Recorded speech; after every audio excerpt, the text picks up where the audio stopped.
Subscribe कीजिए YouTube channel, साथ साथ इस घंटी को भी दबाइए। हैं प्रशंसनीय, सेवा युक्त, स्वयं शुद्ध हैं, सबको शोधने वाले और अच्छे प्रकार प्रकाशमान हैं, पदार्थों के अति सूक्ष्म, पवित्र और सभा में कल्याण करने वाले हैं। जैसे अर्षित और दूसरे के पदार्थों को, अर्षित और दूसरे के पदार्थ हर लेने वालों को मारने वाले हैं। जैसे होम के द्रव्यों को यथा योग्य व्यवहार में लाने वाले और सुख दुख को सहन करने और कराने वाले हैं। जैसे अंतरिक्ष को प्रकाश करने वाले और सतधाम युक्त हैं। अब ध्यान से सुन कि इसमें यह बात है, आप सतधाम युक्त हैं। सतधाम कहो, सतलोक कहो, सतदीप कहो, निजदीप कहो, अमरदीप कहो। अब जो परमात्मा सतधाम युक्त है तो वो आकार में भी होगा। जब उसका लोक है तो आकार में भी होगा। ये एक विचार की बात से देखो, ये पढ़ लेना ना किसी का जचे तो। वैसे ही उक्त गुणों के प्रसिद्ध आप सब मनुष्यों की को उपासना करने योग्य हैं, ऐसा हम लोग जानते हैं। ये सरलार्थ है। अब हम आपको सुनाएंगे सत्यार्थ प्रकाश में से। उससे पहले ये तो हुआ सतधाम युक्त। खुद स्वामी दयानंद जी भी मानते हैं कि वो परमात्मा सतधाम युक्त, अपने धाम सहित है। युक्त माने सहित, शक्ति युक्त, शक्तिमान, शक्ति सहित यानी लोक सहित है। तो लोक सहित है तो आकार भी से मनुष्य रूप में वो है किसी आकार में। और वो कबीर साहब के हैं कि सतलोक से हम सतलोक में हम रहते हैं भाई, वहां सृष्टि है और वहां से हम आए, हमारा लोक है। और उधर से स्वामी जी मानते हैं कि परमात्मा कोई आकार नहीं है और वो निर्गुण है, निराकार है, उसका आकार नहीं है। तो वेद को वो श्रेष्ठ ज्ञान मानते स्वामी जी। और वेद खुद बताते हैं कि वो परमात्मा सतधाम युक्त है। सतधाम युक्त है तो परमात्मा आकार में भी है। तो निराकार की परिभाषा सारी फेल हो जाती है। ये समझने की बात या खास। अब दूसरी यह है कि हम इसको यहां पर स्वामी जियों ने कबीर शब्द को खत्म कर दिया, जबकि इसमें साफ लिख रखा वो कबीर नाम का परमात्मा। ध्यान तो सुनो। और उसी का सरलार दूसरे संस्कृत विजय ने कर रखा है, जो कि देखो ये श्लोक किसी के पर्सनल नहीं है, अपने निजी नहीं है। वेदों के श्लोक हैं या संस्कृत भाषा किसी की बनाई हुई नहीं है, मतलब अपनी पर्सनल नहीं है, ये जो की तो है। इसका सरलार्थ करणीय ने अपने हिसाब से अपनी भावना अनुसार उसका किया। अब दूसरा हम आपको बताते हैं, एक संस्कृत के बहुत तगड़े विद्वान अपने कबीर पंथ में हुए हैं। उन्होंने बहुत कुछ यानी जो की तो जो बहुत कुछ भाषाएं जो है महाराज के विचार पूरी संस्कृत में लिख रखे, शुद्ध संस्कृत में। और उसने टिप्पणी दे रखी है कि आज तक लोगों के भ्रमणा थी कि इस कबीर पंथ में कोई विद्वान नहीं है जो संस्कृत जानने वाला हो। उसने लिख रखा है कि मैं इस संस्कृत का बहुत बड़ी उपाधि लिख रखी थी। और फिर उसने ये सरलार्थ कर रखा है। वो क्या करते हैं अब ये आपको बताते हैं। यहां पर है कि 62 पेज पर, अब ये इसमें भी दिया था हमने, अब इसका उच्चारण सुनाते हैं। वही श्लोक है जो का तो 5वें अध्याय का 32वां श्लोक। ये विद्वान संस्कृत जानने वाले ये सरलार्थ कैसे करते हैं। दुर्दशी दोषों के ज्ञाता कबीर, वही श्लोक है जो का तो 5वें अध्याय का 32वां श्लोक। श्लोक नहीं बदले जाया करते, संस्कृत है जो की तुम। दूरदर्शी दोषों के ज्ञाता कबीर तेजोमयी हैं और आप दीप्तिशील तथा पापों के शत्रु, और आप बंधन के नाश व तंतु बंधों के नाशक व तंतु रूप तारा आदि का विस्तार करने वाले, आप अग्नि के समान शुद्ध रूप हो और आप कीर्तिमान हो। शरीर व मन को मांझ कर पवित्र करने वाले, सबको वश में करने वाले राजाधिराज हो। और आप विद्वानों की सभाओं में सूर्य समान शोभा पाने वाले हो। आप आकाश को की पवित्र वायु के सदृश शोधित और पवित्र हो। और आप देवता या संतों के निर्मित भोजन की भी को स्वीकार करने वाले हो, सतलोकवासी, सतधाम युक्त यानी सतलोकवासी, वह सब प्रकाशी हो। अब इसमें देखिए, इसमें साफ लिखा है कि दुर्दशी दोषों के ज्ञाता कबीर, कबीर नाम को इन्होंने लिया और महर्षि दानव जी ने कबीर नाम को खत्म कर दिया। उनके खत्म करने से नहीं होता, फिर श्याम वेद में कहां करते खत्म? श्याम वेद में अभी आपको सुनाएंगे। कबीर साहब के बारे में माता पार्वती शंकर भगवान से पूछती है कि आप किस कबीर का नाम उच्चारण करते, उसमें के महिमा, वह नरी नरी बताई। इसका संस्कृत थोड़ी थोड़ी सुनाऊं, जिसी में नाम है उसी गसी कबीर अंगारी, कबीर अंगारी। अंगारी का मतलब इन्होंने लिखा है कि दीप्तिशील, और कबीर वो परमात्मा कबीर ही नाम से जाना जाएगा, इसको खत्म नहीं किया जा सकता। तो वो कबीर नाम का परमात्मा सर्व मतलब जिससे सारी सृष्टि दीप्तिमान है, सब तारादि के रचयिता हैं, वो परमात्मा कबीर है, ये प्रमाण। अच्छा, हम श्याम वेद बताते हैं आपको। श्याम वेद के अंदर भगवान शिव शंकर महादेव के आराध्य देव कबीर, और गरीबदास जी महाराज कहते हैं हम बैरागी ब्रह्म पद और सन्यासी महादेव, सो हम नाम दिया हम शंकर को, वो करे हमारी सेव। ये कबीर साहब कहते हैं कि हमने सोहम नाम भगवान शंकर को दिया, और भगवान शंकर उस नाम का जाप करते हुए अपनी जो शक्ति संतरित करते हैं। आप देखते हो ज्यादातर शंकर भगवान अपनी समाधि में रहते हैं और ईश्वर को आराधना करते हैं। तो यहां लिखा है कि हमारे प्रेमी पाठक जनों को यह ज्ञात कर अति विस्मय होगा कि महादेव के आराध्य देव सतगुरु कबीर ही हैं। आप सोचेंगे कि लेखक क्योंकि कबीर अनुयायी है, जो चाहता है वो लिख देता है, परंतु ऐसा नहीं।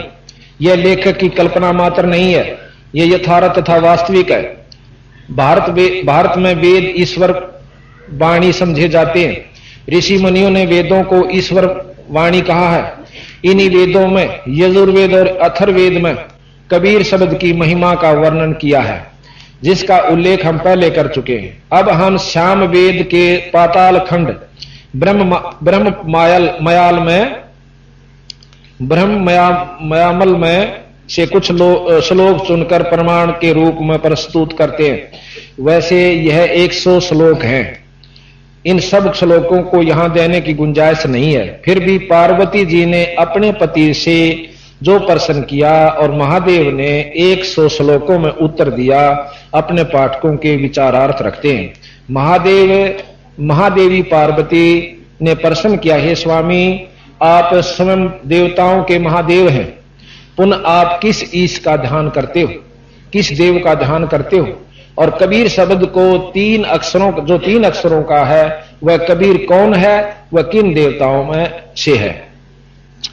अब कबीर साहब भी कहते, जैसे आपने सुना है, कक्का केवल नाम है, बब्बा ब्रह्म शरीर, और रर्रा सब में रम रहता का नाम कबीर। और वही वेद कहते हैं श्याम वेद।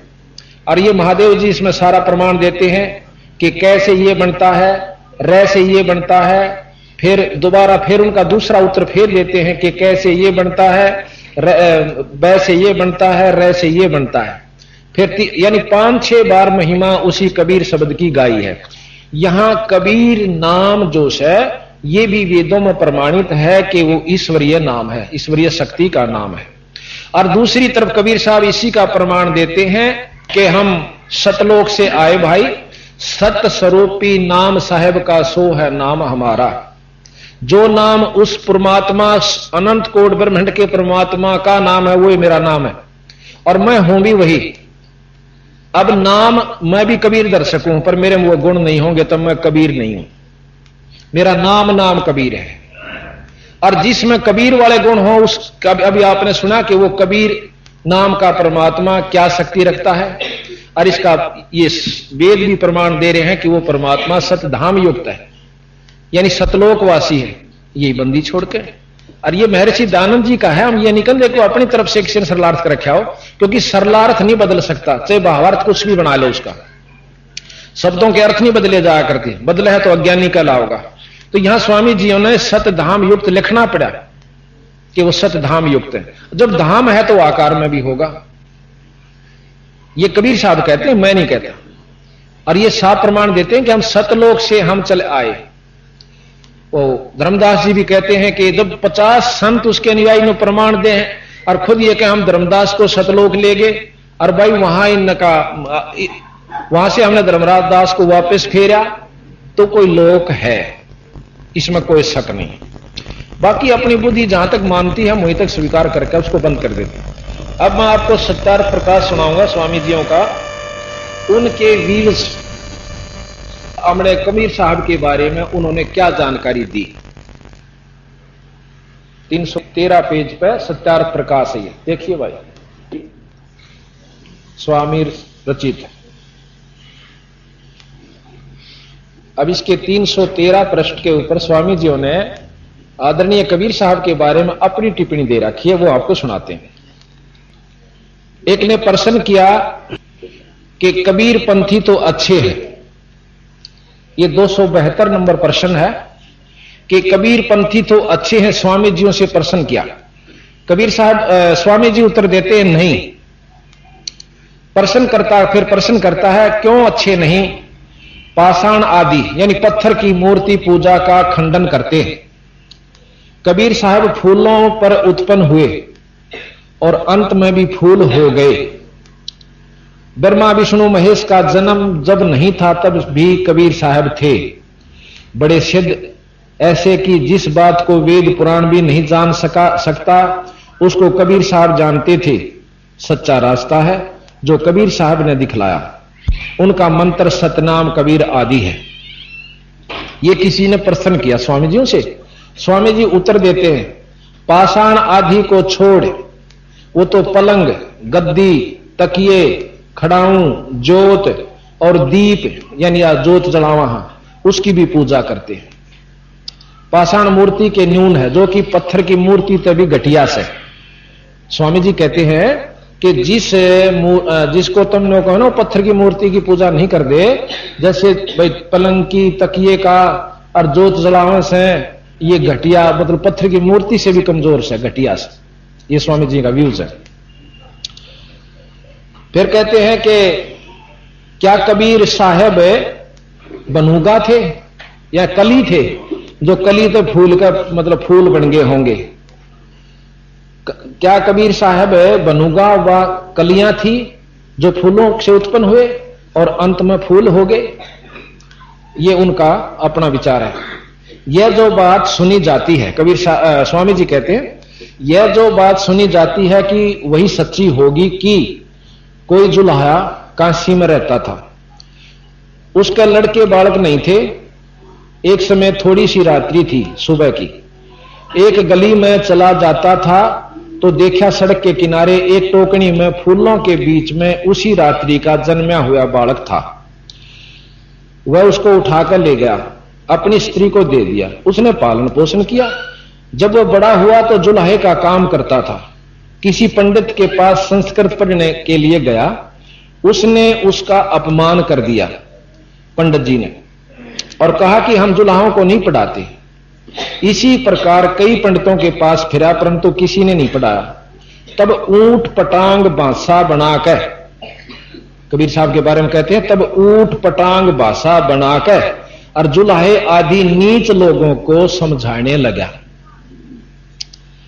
यानी स्वामी जी की दृष्टि में जो उनके अनुयायी हैं वो नीच बताए कि जुल्हा कैसे नीच व्यक्तियों को समझाने लगा। तंबूरे लेकर गाता था, भजन बनाता था। विशेष पंडित शास्त्र वेदों को की निंदा करता था, विशेषकर पंडितों की, शास्त्रों की, वेदों की निंदा करता था।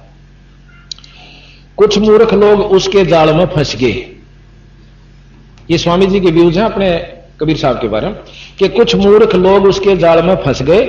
जब मर गया तो लोगों ने उसको शद कर दिया, बना लिया, और वो शद था। जो उसने जीते जी बनाया था, लिखी थी को रचनाएं, उसको उसके चेले पढ़ते रहे। कान को मूंद कर जो शब्द सुना जाता है उसको अनाहत शब्द सिद्ध कर ठहराया, सिद्धांत ठहराया। मन की वृत्ति को सुरती कहते हैं। उसको उस सुनने में लगाना, उसी को संत परमेश्वर का ध्यान बतलाते हैं। वहां काल नहीं पहुंचता। बर्छी के समान तिलक और चंदन आदि लकड़े की कंठी बांधते हैं। भला विचार के देखो कि इसमें आत्मा की उन्नति और ज्ञान क्या बढ़ सकता है। यह केवल लड़कों के खेल के समान लीला है। ये स्वामी जी की व्यूज कबीर साहब के बारे में। अब आप देखिएगा, मेरे विचारों में कबीर साहब के बारे में स्वामी दयानंद जी ने ABC का भी नहीं बेरा था। और इतने महान सत्यार्थ ग्रंथ को, जिसको हम सब समाज बहुत आदर से मानते हैं, उस समय ये लिखा है। जब एक कबीर साहब के बारे में ऐसा लिखा होगा तो बाकियों का हम नहीं कह सकते वो सच्चा था कि झूठा था। ये तो 600 साल पहले की बात है, कोई 1000 वर्ष पहले भी नहीं हो सकती ये बात कि भाई झूठ होंगी ये बातें। सिकंदर लोदी, दिल्ली का बादशाह, उसके साथ जो उनकी वार्ता हुई आपको अभी बताएंगे। अच्छा, दूसरी तरफ यही स्वामी जी कहते हैं कि वो परमात्मा निराकार है, आकार में नहीं आ सकता। अच्छा, अब यही वेद का जो आपने यजुर्वेद का पढ़ा 5वें अध्याय का 32वां श्लोक में कहते हैं कि वो भगवान, वो परमात्मा सतधाम युक्त है, सतलोक सहित है। अच्छा, इब हम आपको यजुर्वेद में फिर उनके द्वारा लिखा हुआ वो कहते हैं कि परमेश्वर शब्द प्रयोग किया उन्होंने, परमेश्वर। अब परमेश्वर की संधि छेद कर लियो आप पे। इतना तो तकरीबन 5वीं 7वीं 8वीं 10वीं में सब ने सिखा में संधि छेद करना। परम माने श्रेष्ठ, ईश्वर यानी जगत, ईश भगवान, ईश शब्द है भगवान और वर उसका भी मालिक। ईश परमात्मा, जगदीश यानी जगत का भगवान। फिर ईश्वर, उस भगवान का भी भगवान। ईश्वर दो तो हुए, एक के शब्द में 3 शब्द हुए से। और फिर परमेश्वर, उन दोनों तभी ऊपर की शक्ति और को श्रेष्ठ परमात्मा, परम ईश्वर, उनसे भी ऊपर का परम यानी शक्तिशाली भगवान। और फिर कहें ब्रह्म एक और परमात्मा एक, तो परमेश्वर शब्द की आवश्यकता मेरे हिसाब में तो नहीं चाहिए थी। जो एक बात को जानने वाले हैं, इसमें निंदा नहीं समझना, हो सकता हमारी बुद्धि ना काम करती हो, लेकिन यह परमेश्वर की संधि छेद यही होती है। अभी हम आपको बताते हैं, ये लिख रखा साफ सरलार्थ करते हुए, सिर्फ ये अक्षर की तो ही रहेगी जो शास्त्र लिखते हैं और ये बताते हैं जो कहता हूं। अब कबीर साहब ने क्या कहा, क्या दिया हमारे को, वो भी आप ध्यान से सुन लीजिए। अब हम आपको बताएंगे आगे। तो आपके बारे में सुना, अब थोड़ा सा शिव पुराण के बारे में आपको जानकारी देते हैं और वही फिर ग्रंथ साहब से मिलाएंगे कबीर गरीबदास जी की तरह। ये श्री महर्षि वेदव्यास द्वारा कृत श्री शिव महापुराण 11 खंड है इसमें। अब जब तक हमें शास्त्रों का विशेष ज्ञान नहीं होगा और फिर जब बंदी छोड़ की वाणी का आपको सही समझ में आओगी कि ये झूठ बोल रहे सेक्स साची कैसे। अब तो कोई आपने नौका देखा कि इससे शिव पुराण, मैं सारे शब्द आपके पास ले आए। अब इसमें शिव पुराण में मोट सारी तक नहीं पढ़ सकूंगा, ना सुना सकता, आप पढ़ लिए कभी को चाहे तो मोटी मोटी बता दें जो आपन आवश्यक है। इसमें शिव जी की, विष्णु जी की उत्पत्ति शिव जी से, ऐसा लिखा है शिव पुराण में 121 पृष्ठ पे, 121 पृष्ठ पे। अब और शिव पुराण, विष्णु पुराण भी मेरे पास है, वो आपको दिखाएंगे उसमें क्या प्रमाण है।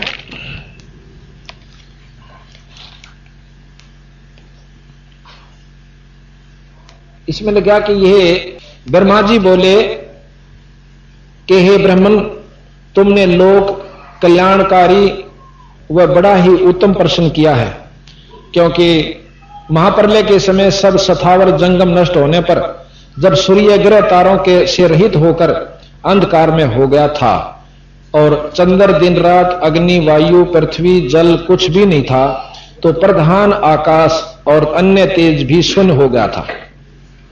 जब सत असत स्वरूप कुछ भी नहीं था, रह गया था, और जिसको निरंतर हृदयाकांक्षाओं में देखते हैं, जो मन वाणी से परे, इंद्रियों के विषयों से रहित, नाम रूप और वर्ण रहित, स्थूल तथा सूक्ष्म भी नहीं है, हर्षव दीर्घ व लघु गुरु घटना बढ़ना भी कुछ नहीं होता, वह सत्य ज्ञान और अनंत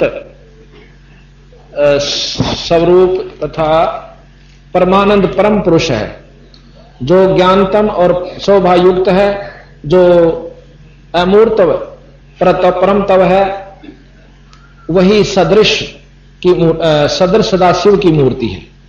ये मतलब ये है कि वो सदाशिव की मूर्ति है जिसमें ये गुण है। इसी को पंडित अवर्चनीय और पर्चनीय, अवर्चनीय तथा प्राचीन ईश्वर की मूर्ति कहते हैं। उसने अपने शरीर से स्वच्छंद शरीर वाली, कभी नाश न होने वाली शक्ति प्रकट करी, शिवजी ने करी। वही प्रधान प्रकृति, वही गुणवती माया और वही विकास से रहित बुद्धि तत्व जननी माता कहलाई। वही शक्ति अंबिका, प्रकृति संपूर्ण लोकों की ईश्वरी, त्रिदेवों की माता। अब देखो इसी में दोबारा फेर के कहें, वह तीनों देवताओं की मां। अब तीन देव की तरह के भाई, तीन देव ब्रह्मा विष्णु शिव। अरिबियानो कैसे कि वह है तीनों देवों की माता भी है, अष्टांगी, यानी ज्ञान को उलझाना, सुलझे नहीं। अब यहां कहते शंकर भगवान से ने अपनी शक्ति तय वह माता उत्पन्न करी, और फिर वह माता बोला तीनों की माता, त्रिदेवों की मां। अब बताओ तीसरा फिर कौन, वो चौथा और अलग हुआ फिर इसका मतलब। अब विचार से सुन की बात से। और कबीर साहब फिर इसका सीधा सरल भाव से बताओगे, वो कल शुरू करेंगे हम। एक हमने बोर्ड बनवा रखा है पूरा लंबा चौड़ा, जिसमें सारा वर्णन दे रखा है, और वो फिर इन सारे शास्त्रां जोड़ देगा। अकिया नोर न्यो थी भाई, ये गलत हिसाब से, अपने मन हिसाब से जोड़े गए। तो यहां लिखा है त्रिदेवों की माता नित्य और मूल कारण कही गई, जिसकी 8 भुजाएं हैं, और जो विचित्र मुख वाली सुप्रभा है। सदाशिव ने उस शक्ति को साथ लेकर शिवलोक नामक क्षेत्र की रचना की। उसी उत्तम क्षेत्र को काशी कहते हैं, जो परम मोक्ष को देने वाली और सर्वप्रिय है। उस क्षेत्र में परमानंद शिव पार्वती सहित, शक्ति सहित निवास करते हैं। अब पार्वती सहित शिव निवास करते हैं, और उधर कहते हैं शिव जी ने ही वह माता भी तैयार की। वो शिव कौन है, अब ध्यान से सुनना। सदाशिव ने उस शक्ति को साथ लेकर निवास करती है। हे मुने, प्रलय काल में भी वह क्षेत्र शिव पार्वती से रहित नहीं होता, और उसी से उसका अभिमुक्त कहते हैं। अच्छा, अब फिर कहते हैं धनुषधारी शिवजी ने पहले इसमें एक आनंद वन बनाया था। ये शिवलोक का जिक्र कर रहे हैं। उस आनंद वन में शिवा शिव के रमण करते करते करने पर हे नारद जी, उन्हें किसी दूसरे पुरुष से के निर्माण की इच्छा हुई, और उन्होंने सोचा कि हम इसका भार किसी दूसरे पर देकर शांति से काशी में केवल शयन करें। इस प्रकार निश्चय करके उसके दक्षिण के 10वें अंश में सुधा रूप आसव का व्यापार किया, जिससे त्रिलोक में एक सुंदर पुरुष का आविर्भाव हुआ, जो शांत और सतोगुण से युक्त एवं गंभीरता में सागर के समान था। तब उस अजय पुरुष ने प्रकट होकर परमेश्वर शंभु को प्रणाम कहा कि हे स्वामिन, मेरा नाम कहकर मेरे कर्मों का भी तो कहो। यह सुनकर प्रभु शिव जी हंसकर बोले कि सर्वत्र व्यापक होने से जगत में तुम्हारा विष्णु नाम प्रसिद्ध होगा। अब शंकर जियों से शिव जी भगवान ने विष्णु की उत्पत्ति दिखा दी। अब इसको घना पढ़ लो चाहे थोड़ा, इतना बतेरा हमने जिसके लिए हम पढ़ना चाहते थे। भक्तों को सुख करने वाले तुम्हारे और भी बहुत से नाम होंगे, तुम परम कार्य साधन के लिए दृढ़ता से तप करो। अब कहें विष्णु जी तप करके अरे साधना पाई। चलो, इसके बाद ब्रह्मा की उत्पत्ति विष्णु से। अब कहते हैं कि फिर ब्रह्मा की उत्पत्ति विष्णु जी के नाभि कमल तक हुई, ये भी प्रमाण, ये आपको फोटो भी दिखाया था। और शिव पुराण में क्या, विष्णु पुराण क्या कहता है वो कल भी दिखाया था, पर ईब जरूरी होगा दोबारा उसको दिखाना, क्योंकि प्रकरण वही चल रहा है। अब आप देखिएगा इस फोटो में विष्णु भगवान से उत्पत्ति दोनों देवता, विष्णु भगवान से उत्पत्ति है नाभि कमल से ब्रह्मा, और शंकर जी को खुद विष्णु भगवान अपनी शक्ति प्रदान कर रहे हैं जब छोटे से थे। साफ आगे होगी, ये ब्रह्मा जी, ये शंकर जी, और विष्णु जी यहां कमल के फूल पर बैठे हुए हैं। और इनकी नाभि से कमल की डंडी निकली, उसमें से कमल उत्पन्न हुआ, उसमें ब्रह्मा की उत्पत्ति बताते हैं। ये विष्णु पुराण अनुसार है। ये चित्र पढ़ लो चाहे ना पढ़ लो, चाहे सुना भी दूंगा, ये विष्णु पुराण के अनुसार है कि भगवान विष्णु से तीनों देवताओं की, दोनों देवताओं की उत्पत्ति हुई। अब बताओ विष्णु पुराण ने सच्चा मानना कि शिव पुराण ने मानेंगे, या ब्रह्मा से? फिर आप देखियो ब्रह्मा से सारी उत्पत्ति, ये ब्रह्म कुमारी आप जाकर देखिएगा, ये फिर आश्रम अपने में वो कहते हैं कि श्री ब्रह्मा जी जो है एक जगत में पहले पुरुष आए, उसको भगवान की संज्ञा में लेते हैं और उनसे सारी उत्पत्ति हुई। अब कबीर साहब के कहते हैं, वो भी सुनियो आप काल। फिर कबीर साहब बिल्कुल दाना दाना गिन के, और वो फिर आपका समझ में आओगा बंदी छोड़ ठीक है ऐसे, अकीय शास्त्र ठीक है। अच्छा, इसके बाद विष्णु जी को इतना कमजोर सिद्ध कर रखा शिव पुराण में। आप देखिएगा कि एक समय राजा दक्ष ने, ब्रह्मा की उत्पत्ति सुनो पहले, और फिर उनकी आपस में विष्णु से झगड़ा होता है ब्रह्मा का। 123 पेज पे अब पढ़ के सुना देता हूं, एक मिनट का है। ब्रह्मा की उत्पत्ति है। ब्रह्मा जी बोले, हे श्री नारायण, के शयन करने पर शिव जी की इच्छा से उनकी नाभि में से एक कमल की उत्पत्ति हुई। नारायण के शयन करने पर शिव जी की इच्छा से और नाभि के कमल तय एक कमल उत्पन्न हुआ नाभि से, जिसका विशाल और अनंत योजन का विस्तार और अनंत योजन की ऊंचाई थी। उसके साथ ही साथ अर्थात पार्वती सहित शिव जी ने मुझे उत्पन्न किया। इस प्रकार मैं, यानी कहते हैं कि उस कमल तय शिव जी ने विष्णु की नाभि में पैदा किया फूल, और मैं अपनी कृपा से फूल पर पैदा करके डाल दिया। ये ब्रह्मा जी की, मतलब शिव पुराण का अपने पात्र बना करके रचना की गई। शिव जी को प्रधान सिद्ध कर रहे हैं। इस प्रकार रहने अगर प्रकट हुआ, जिसके 4 मुख, लाल मस्तक और त्रिपुर धारण करते हुए, मैंने उस कमल के अतिरिक्त और कुछ भी नहीं देखा। अतिरिक्त वहां मैंने कमल का फूल दिखा, कुछ नहीं दिखा। उस समय मुझे कुछ भी ज्ञान नहीं था, जिससे मैंने न तो यह जाना कि मैं कौन हूं और मुझे किसने उत्पन्न किया। कुछ ही क्षण पश्चात मुझे बुद्धि प्राप्त हुई और मैं कमल के नीचे में अपने कर्ता को ढूंढने लगा। हे मुने, तब मैं एक एक नाल को पकड़ता हुआ 100 वर्ष तक मैं नीचे को चला, किंतु मैंने वहां भी कमल की जड़ को नहीं पाया। फिर मैं कमल के ऊपर जाने की इच्छा करने लगा। हे मुने, जब मैं कमल के मार्ग द्वारा मैं ऊपर आया तो कमल की कली कली वहां मुझे तप करने की मंगलमय वाणी सुनाई पड़ी। इस मोह नाशक आकाशवाणी को सुनकर मैं अपने पिता के दर्शन करने की इच्छा से फिर तप करने लगा और 12 वर्ष तक कठिन तप किया। पश्चात 4 भुजाधारी सुंदर नेत्र वाला भगवान विष्णु प्रकट हुए। सत असत उस महाभुज नारायण भगवान को देखकर मैं बड़ा प्रसन्न हुआ और शिव की माया से मोहित होकर मैंने अपने पिता को ना जानकर उनसे बोला कि तुम कौन हो। फिर मैंने अपने हाथ से उस सनातन पुरुष को जगाया, परंतु मेरे तीव्र हाथों द्वारा जगाए जाने पर वह अक्षण मात्र के लिए ही जागे और मुख से बोले कि तुम निर्भय होकर जाओ, मैं तुम्हारी संपूर्ण मनोकामनाओं को पूर्ण करूंगा। विष्णु भगवान से ने कही। विष्णु के ऐसे वचन सुनकर रजोगुण से विरोध मानकर मैंने उन जनार्दन से कहा कि हे निष्पाप, क्या तुम नहीं जानते कि मैं सबके संहार का कारण हूं? ब्रह्मा जी कहे मेरे में गुस्सा हुआ कि मैं बोला तुम नहीं जानता कि मैं सबके संहार का कारण हूं और तुम शिष्य जैसा मुझ पर शासन करते हो। मैं साक्षात जगत का कर्ता, प्रकृति का प्रवर्तक, सनातन ब्रह्मा और विष्णु से उत्पन्न होने वाला और शिव की आत्मा हूं। अब तो ऊपर तक कह रहे हैं कि मैं तेरे से भी ऊपर हूं और ब्रह्मा विष्णु से उत्पन्न होता हूं, और फिर न्यू कहा मैं थारे से ऊपर हूं।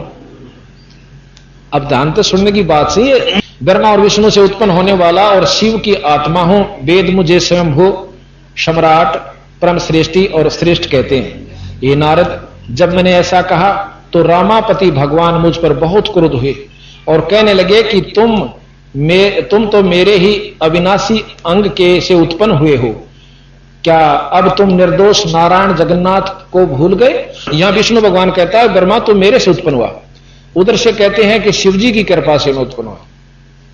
निसंदेह तुम मेरी ही नाभि से उत्पन्न हुए हो, परंतु इसमें तुम्हारा अपराध भी तो नहीं, क्योंकि तुमको मैंने अपनी माया से मोहित कर दिया। हे चतुर्मुख, यह मेरा वचन सत्य है कि सब देवों का ईश्वर मैं ही हूं और मैं ही सब का करता हूं, हरता हूं, भरता हूं और व्यापक हूं। विष्णु भगवान कहे मैं सब कुछ हूं और मैं ही अद्वितीय परब्रह्म, पितामह, परम तत्व, ये सब कुछ मुझ में चराचर जगत स्थित है।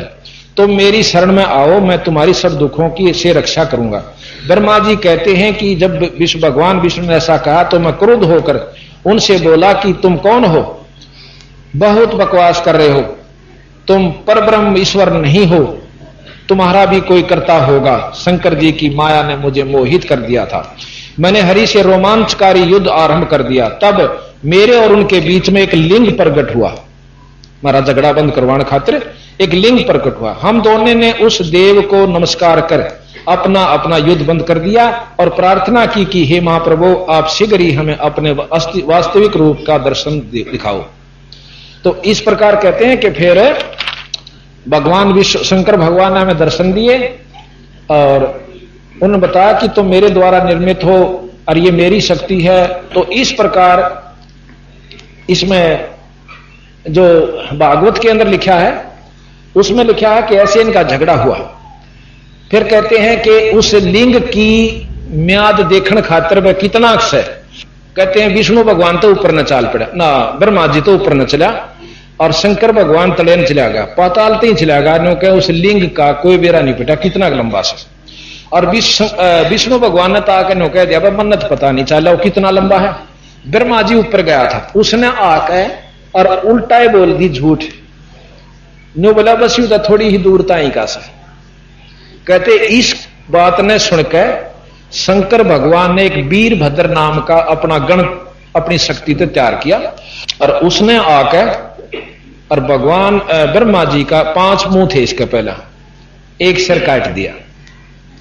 सिर काट दिया तो सब कांपने लग गए। विष्णु वीर वो ब्रह्मा जी भी क्या बात हुई कि तुमने हमारे इष्ट की बेइज्जती करी, झूठ बोली है कि मैंने वहां पर उसको दर्शन कर लिए और उसकी म्याद पागी। तो इतने में शिव जी प्रकट हो जाते हैं, उन्हें रख रखाव कर दिया। वह चले एक काट दिया जो काट दिया, पर आगे मत काटिए, यह सजा बतेरी से। अब कहते हैं भगवान विष्णु ब्रह्मा जी के 4 मुख रह गए, चतुरानन कहते हैं इनको। अच्छा, अब तो यहां पर हम आपको फिर बताएं कि एक समय, अब सारा नहीं पढ़ना चाहता क्योंकि पढ़ने में देर लगे। एक समय पार्वती और शंकर भगवान शिव जी अपने नंदी पर सवार होकर और आकाश में उड़ रहे थे। उन्होंने देखा कि रामचंद्र जी और एक व्यक्ति, 2 व्यक्ति किसी विलाप में रो रहे हैं और तड़प तड़प कर वृक्षों की कौड़ी भर रहे हैं। पशुओं से पूछ रहे हैं भाई तुमने कोई सीता देखी, तुमने मेरी सीता देखी, विलाप कर। उनको जाकर के शंकर भगवान ने ऊपर से नमस्कार किया आदर से। अब पार्वती कहने लगी कि आप इस व्यक्ति को जो इसी बुरी तरह रो रहा है इसने नमस्कार क्यों करते हो? तो शिव जी भगवान कहने लगे ये पारब्रह्म परमात्मा है, ये 3 लोक के मालिक है, ये भगवान है और इनकी कोई दासी को, पत्नी को कोई उठा ले गया। तो पार्वती ने बोले मत ना मानो इस बात में कि ये भगवान होकर और इनकी औरत ने उठा ले गया और फिर इतना इसमें दुख। नो बोला तू रहने दे या ठीक बात से, मैं जो कहूं शंकर जी बोले कि यह सत्य है। पार्वती जी नहीं मानी, ने बोली मत परीक्षा लूंगी। शिव जी भगवान ने बोले देख परीक्षा ना लिए, मेरी बात मान जा। अकाछा को ना लो।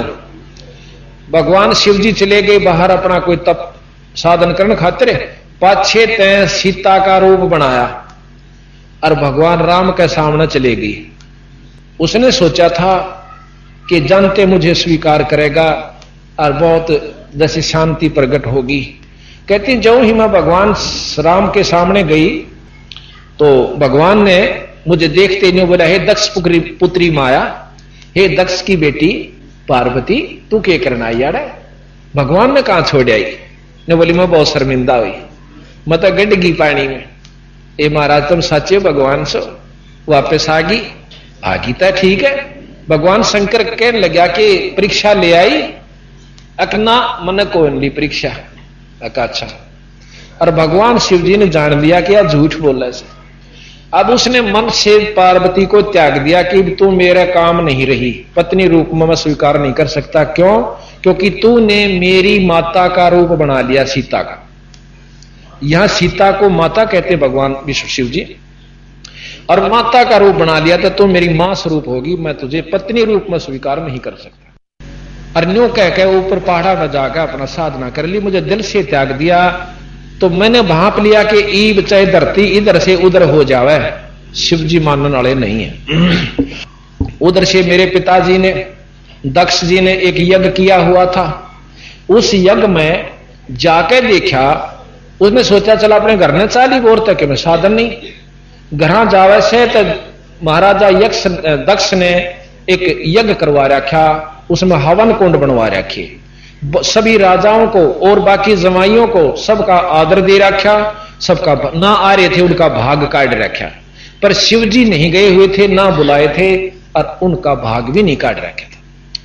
अब पार्वती जाके सब जगह देखा है कि हमारा तो कितना नाम न गोआ और ना मैं बुलाई।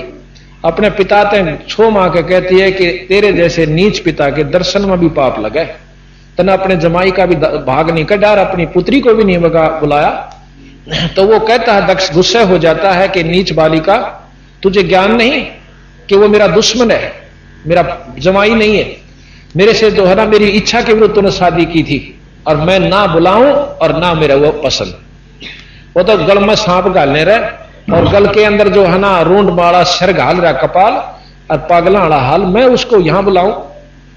कहने लगी मुझे बड़ा गुस्सा आया, अकेले मैं तेरा यज्ञ करवाऊंगी पूरा ही।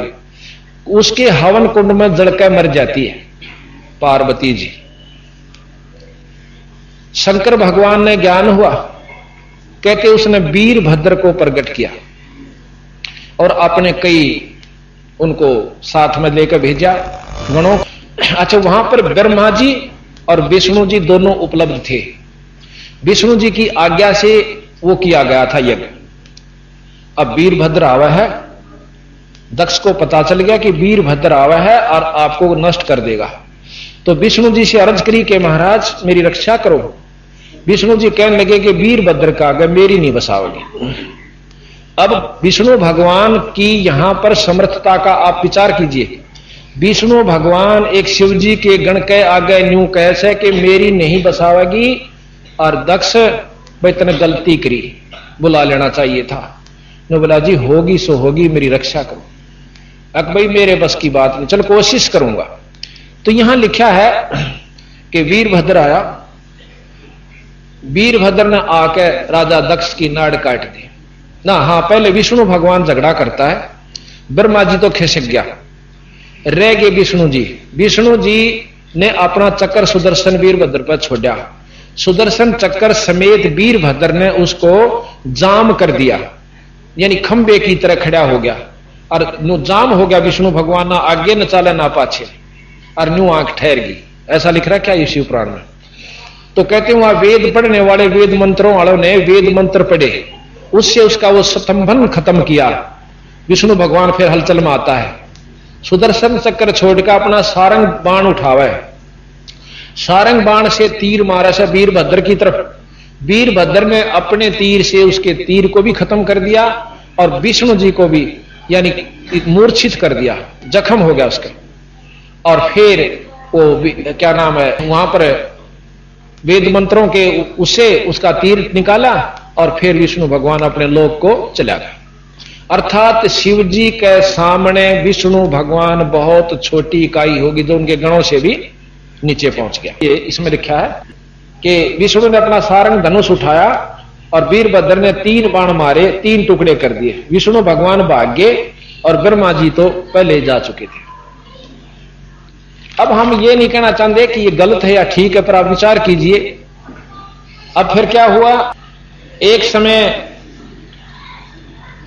उस समय जो यज्ञ कर रहे थे और उन्होंने शिवजी का वो नहीं निकाला था, तो दधीची ऋषि जो है शिवजी उपासक थे, वो उस यज्ञ से उठकर चले गए। कहने लगे जब आपने हमारे इष्ट का नहीं स्थान रखा तो हम नहीं रहेंगे यहां पर, ऐसे यज्ञ में हमारा पाप है आना। चले गए। उससे दक्ष की उनकी दुश्मनी होगी। फिर राजा वत्सु को भेजा कि आप राजा दधीची को पराजित करके आओ, नहीं हुआ। फिर राजा दक्षु ने यो नाम अक्षु है, राजा अक्षु ने विष्णु की उपासना की। विष्णु जी प्रकट हुए, कहने लगे स्वामी जी राजा दधीची को पराजित कर दो, मैं यही मांगता हूं, वरदान मांग लिया था।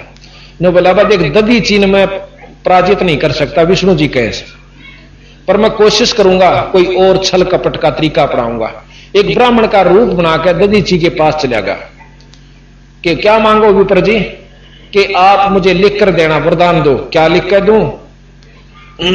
कि आप वरदान दे दो कि मैं अक्षु राजा से पराजित हो जाऊंगा।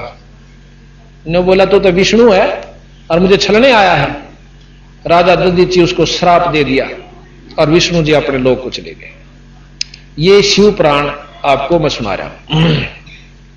अच्छा, अब इसमें सिद्ध हो गया कि शंकर भगवान के, वैसे तो बहुत कुछ वर्णन है इसमें, कि ब्रह्मा व विष्णु द्वारा शंकर की से अक्षमा याचना तथा शिव जी का प्रसन्न होकर के उन्हें अक्षमा कर देना और दक्ष आदि को जीवित करना। राजा दक्ष को फिर शंकर भगवान ने बकरे का मुंह लाकर और जीवित कर दिया। सिर कटा हुआ बकरिया, वो तो फूंक दिया था उसका सिर। इसमें चित्र भी दे रखा है राजा दक्ष को जीवित करने का। अब आपने ये तो ज्ञान हो गया कि शंकर भगवान से विष्णु बहुत छोटी इकाई है, जैसे शास्त्र शिव महापुराण प्रश्न करता मतलब ज्ञान देता है। अब विचार सुनिए गरीबदास जी के।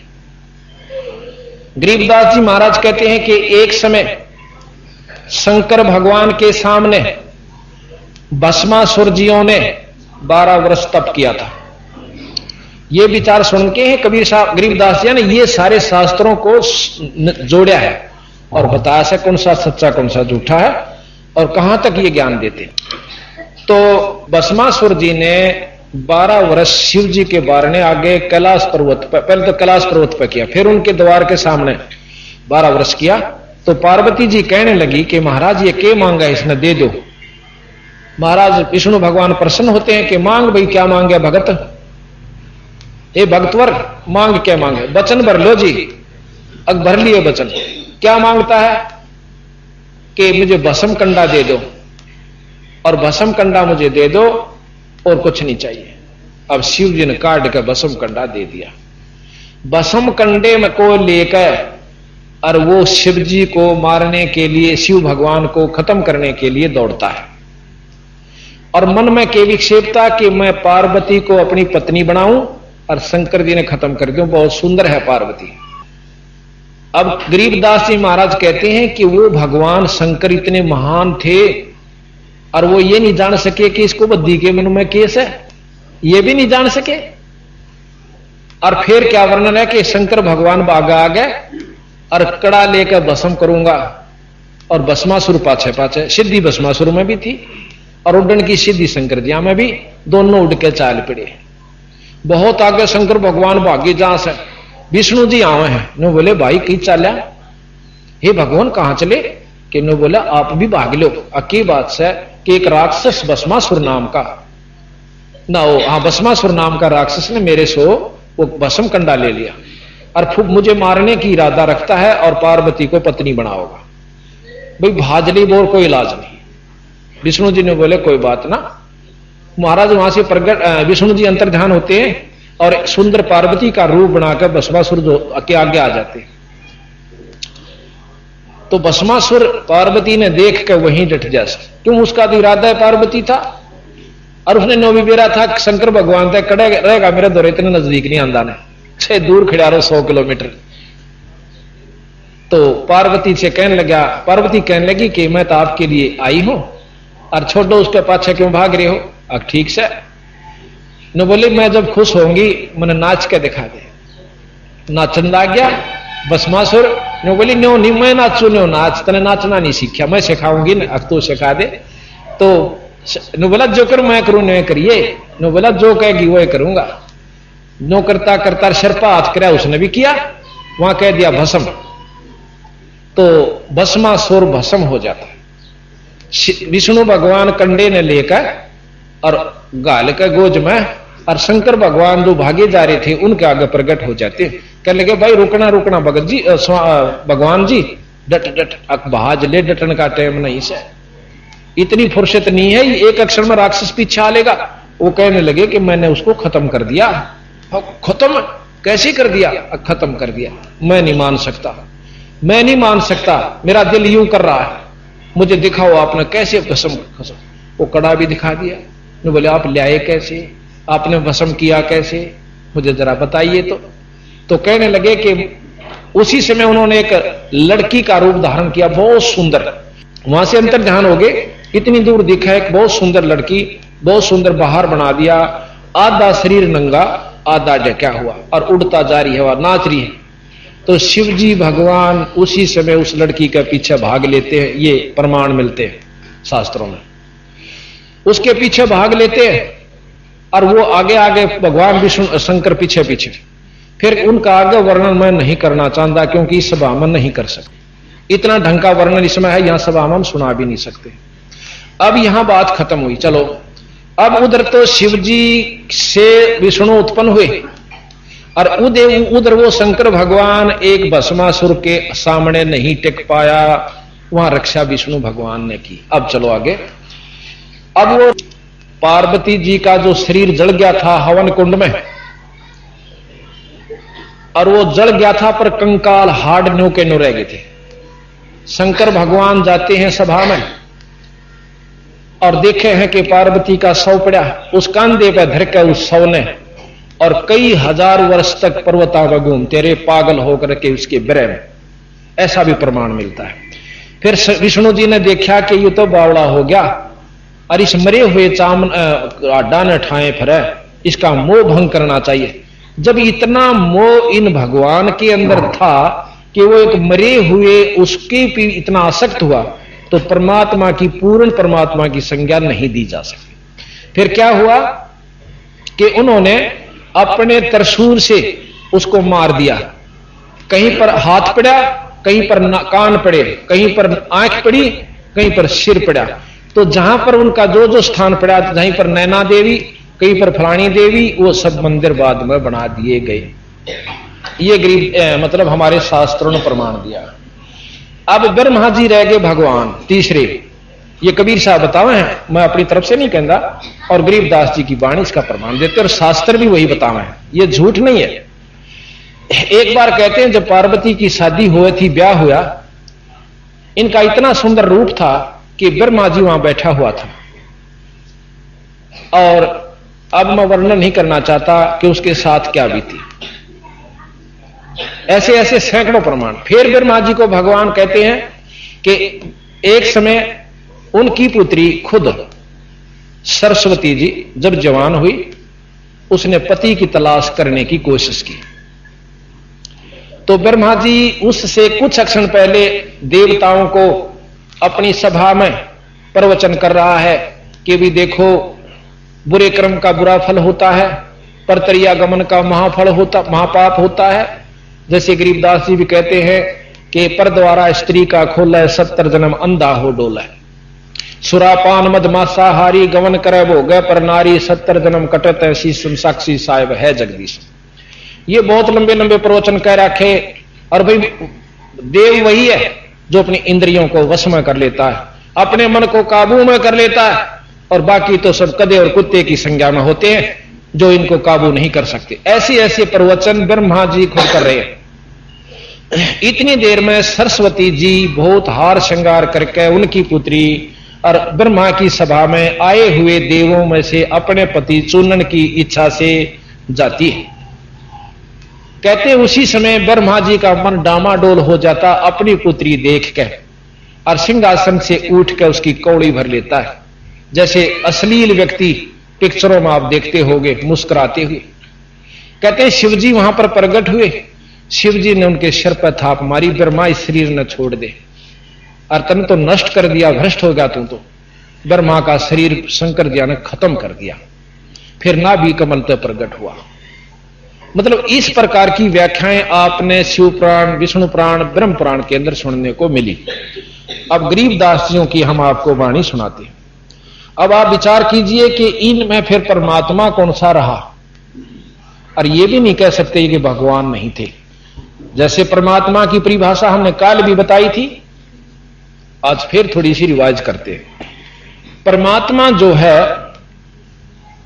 भगवान कहो, अल्लाह कहो, गॉड कहो, खुदा कहो, रब कहो, ये उस शक्ति का नाम है। गॉड इज द पावर, जिसमें जितनी शक्ति उतना ही गॉड। जैसे डीसी जिलेता ही का भगवान से साहब से, और कमिश्नर 4-5 जिलों के ऊपर साहब है, और फिर इनके ऊपर मंत्री तथा मुख्यमंत्री भी साहब को आते हैं। जितनी जिसमें शक्ति है उतने वो साहब है। फिर प्रधानमंत्री भी साहब है।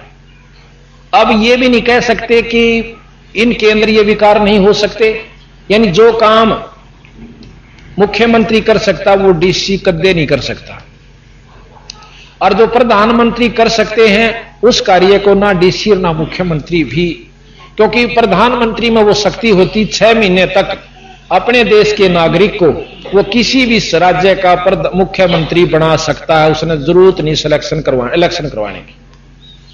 यानी मुख्यमंत्री भी बना सकता है प्रधानमंत्री, तो उसमें बहुत शक्ति हो सकती है। तो इसी प्रकार 3 लोक के भगवान ब्रह्मा विष्णु महेश, और 3 लोक में जो यह प्रक्रिया है बिल्कुल ठीक, इस 3 लोक की व्यवस्था यही रहेगी भाई। ना तो स्वर्ग में सुख, वहां भी देवताओं का जूत बाजे, क्योंकि ये स्वर्ग की प्रक्रिया आप सुन रहे हो। और जैसा कि कल प्रकरण दिया था कि गौतम ऋषि इंद्रपुरी में, इंद्र का गुरु, इंद्र देवताओं का राजा सुरपति कहलाता है, और वो अहिला के रूप के ऊपर मोहित हो जाता है, शास्त्र बताते हैं। मुर्गे से या जैसा भी कहा उन्होंने किया, चंद्रमा को साक्षी रखा, जाकर के दुष्कर्म करना चाहा। गौतम ऋषि जल्दी वापस आगे नहा के, आगे वो पाए, उनको धोती मारी, श्राप दे दिया, अहिला पत्थर की होगी, और इंद्र के 1000 भाग योनि स्त्री वाली बढ़ेगी। उसके बाद अब आप देखिए, जब वहां भी ऐसे दुख हैं कि कोई भी सुखी नहीं, तो उसी लिए गरीबदास जी महाराज कहते हैं कि स्वर्ग हमने भी देखा पर हमारा मन नहीं लग गया। सुन मंडल यानी और ऊपर को चले, भाई काल कर्म सब भाग गया। अब ये बात जब ज्ञान हो जाएगा कि हमने किस इष्ट की उपासना करनी चाहिए और कहां तक हम किस उपासना से क्या लाभ मिलेंगे, उपासना क्या चीज है। जैसे हमने डिप्टी कमिश्नर से मेल करना है तो उसके लिए कोई उसका खास आदमी पकड़ना पड़ेगा अपनी सही काम को भी करवाने के लिए, ताकि उसको यह विश्वास हो जाए कि ये आदमी आया है तो ये बिल्कुल सही आदमी को लेकर आया होगा। तो वो बिचौलिया जो सब वो गुरु कहलाता है। अब थोड़ी सी गुरु की परिभाषा हम बताते हैं। अब परमात्मा तो आप जान गए कि जैसे 3 लोक के तो ये हो गए ब्रह्मा विष्णु महेश, और 21 ब्रह्मांड का परमात्मा ब्रह्म है जिसका वेद वर्णन करते हैं। और 21 एक ब्रह्मांड की ज्ञान भी ब्रह्मा विष्णु महेश को नहीं है। 21 ब्रह्मांड के से 21वें ब्रह्मांड पर वो परमात्मा यानी निरंजन ज्योत निरंजन जिसको कहते हैं, वो आकार रूप में अपने लोक में है। तो ब्रह्म को जो है, ब्रह्म हुआ 21 ब्रह्मांड तक का भगवान, इससे ऊपर पार ब्रह्म और पार ब्रह्म आप 2 शब्द हर समय सुनते हो, ब्रह्म तथा पार ब्रह्म। कबीर साहब कहते हैं कि जब 2 नाम हैं तो शक्ति भी 2 होंगी। अब परमेश्वर शब्द आपने सुना था, जो कि वेदों में भी प्रमाणित है, और जो कि एक ईश्वर को मानने वाले महर्षि दयानंद जी भी परमेश्वर शब्द का प्रयोग करते हैं। तो आप विचार कीजिए कि परमात्मा एक कहां रहा। ईश, अभी पहले भी बताया था, ईश जगदीश, जगत का यानी सारी सृष्टि का परमात्मा भगवान, ईश्वर उसका भी भगवान, और परमेश्वर, इन दोनों से ऊपर की शक्ति को परमेश्वर कहा जाएगा। तो इसी प्रकार ब्रह्म और परब्रह्म, दादा परदादा, यानी परब्रह्म उससे श्रेष्ठ शक्ति। ब्रह्म क्या चीज है? वो गुण, वो शक्ति जिसमें ये गुण है जो हम देते हैं, निराकार है और सब वस्तुओं का पालन करने वाला है, पालन पोषण करने वाला है, 5 तत्वों का प्रधान है। ये गुण ब्रह्म है। इससे ऊपर परब्रह्म है, जिससे इससे सुपीरियर गुण होते हैं। उसके ऊपर पूर्ण ब्रह्म, और कबीर साहब बताते हैं कि पार ब्रह्म से ऊपर एक पूर्ण ब्रह्म शक्ति है, जिसको सतलोक के मालिक सतपुरुष कहा। तो ज्योत निरंजन जो है ये ब्रह्म है, अक्षर पुरुष, अवगत पुरुष ये परब्रह्म है। और जब महाप्रलय हुई है होती है तो गरीबदास जी महाराज कहते हैं कि महाप्रलय में 21 ब्रह्मांड तक खत्म हो जाते हैं, ब्रह्म की स्थिति समाप्त हो जाती है, वो परब्रह्म में समा जाते हैं। वहां पर इन जीवों का अलग अलग ढंग से रख दिया जाता है। कामी उसमें रहेंगे, क्रोधी उसमें रहेंगे। गरीबदास जी के विलास बोध में आप पढ़ लीजिए। तो इससे आगे पूर्ण ब्रह्म है। पूर्ण ब्रह्म के नुमाइंदे बंदी छोड़ कबीर साहब और गरीबदास जी अपने इस मर्तब मंडल में आए अपना ज्ञान देने के लिए। विष्णु भगवान के अवतार राम और कृष्ण आए अपना ज्ञान देने के लिए। उन्होंने अपने ब्रह्म तक का ज्ञान दिया, इन्होंने परब्रह्म तथा पूर्ण ब्रह्म तक का ज्ञान दिया। ये प्रमाणित सतगुरु महाराज करते हैं। फिर महाराज ने इन्होंने कहा कि देखो जितनी भी शक्ति विष्णु भगवान में है वो 3 लोक के अंदर सबसे अच्छी बताई, क्योंकि सात्विक मतलब सतोगुणी है और सबके पालन करता है, इनको बिसराया नहीं।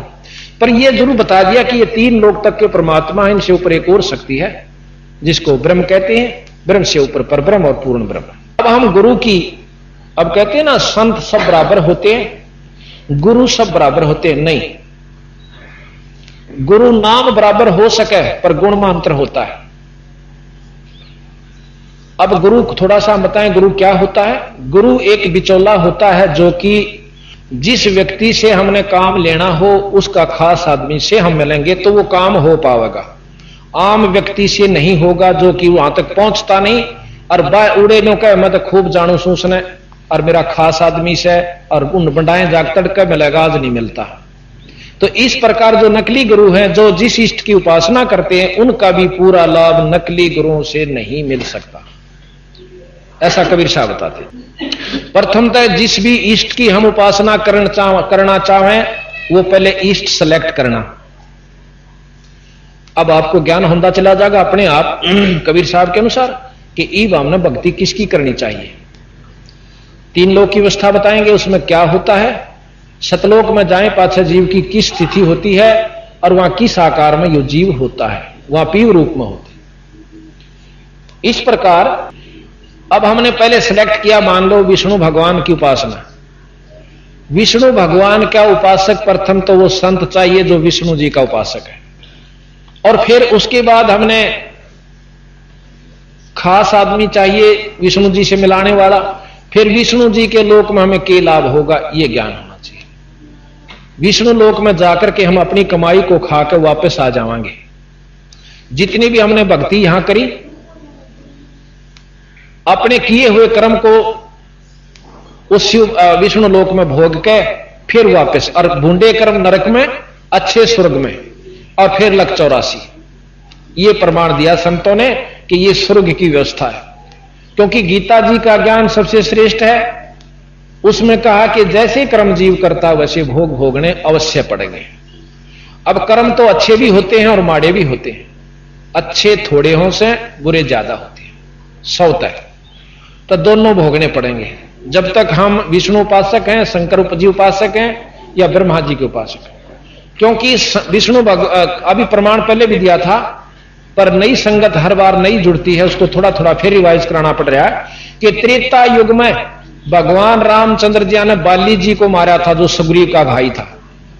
और भाई द्वापर ने बोला मेरा बदला कर दोगे, द्वापर युग में दूंगा। कृष्ण के रूप में बालिया रूपी झीमर ने, एक बालिया नाम का झीमर था, उसने भगवान विष्णु यानी कृष्ण के तीर मारा पांव में और वो बदला लिया। अब गरीबदास जी महाराज कहते हैं जब ये अपने बदले को देने के लिए आना पड़ता, अपने कर्म भोगने पड़े हैं, तो भाई आप इनकी उपासना तो के चाहो सो हमने ये बताओ।